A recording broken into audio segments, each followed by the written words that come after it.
इसी घने जंगल में टुनटुनी नाम की चिड़िया और उसकी बेटी रहा करती थी। बारिश का मौसम चल रहा था। टुनटुनी चिड़िया अपनी बेटी से कहती है, बेटा, बारिश रुक चुकी है, मैं अभी आपके लिए भोजन लेकर आती हूँ।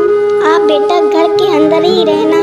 जैसे ही टुनटुनी अपने घर से निकलती है तो देखती है उसके घर के बाहर वाले पेड़ पर जालिम चील बैठी हुई थी। चील को देखकर टुनटुनी चिड़िया घर के अंदर आ जाती और अपनी बेटी से कहती है, माँ, आप तो भोजन लेने जा रही थी, आप वापस कैसे आ गई? बेटा, बिल्कुल शांत रहना, बिल्कुल ही मत बोलना। हमारे घर के बाहर एक जालिम चील बैठी हुई है। मम्मी, वो कौन है? आप उनसे डर क्यों गई? भूरी बेटा, वो एक शिकारी चील है। हमें ऐसी चीलों से दूर रहना चाहिए क्योंकि ये हमें नुकसान पहुंचा सकती हैं। माँ, मुझे तो बहुत डर लग रहा है, कहीं शिकारी चील हमारे घर के अंदर आ गई तो।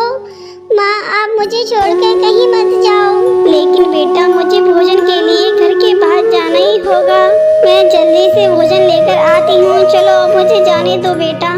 ऐसा कहकर टुनटुनी चिड़िया भोजन लेने के लिए चली जाती है। थोड़ी दूर जाने के बाद उसे कुछ भोजन मिल जाता है और वो भोजन लेकर वापस घर की तरफ आने लगती है। तभी रास्ते में किसी की चिल्लाने की आवाज सुनाई देती है, अरे कोई है, मेरी मदद करो।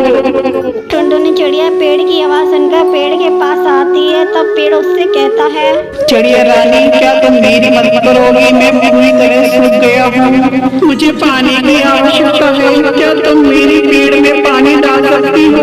क्यों नहीं पेड़ भैया, आप चिंता मत कीजिए, मैं अभी पास वाली नदी से आपके लिए पानी लाती हूँ।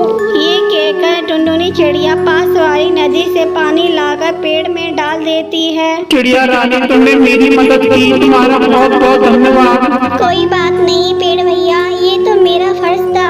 अच्छा, मैं चलती हूँ, मेरी बेटी घर पर अकेली है, मुझे जल्दी ही जाना चाहिए। फिर टुनटुनी चिड़िया भोजन लेकर अपने घर आ जाती है। फिर अपनी बेटी को भोजन खिला देती है। एक दिन टुनटुनी चिड़िया चील के डर के कारण अपना घर छोड़कर दूसरे जंगल में चली जाती है। वहाँ जाकर अपना घोंसला बनाकर रहने लगती है।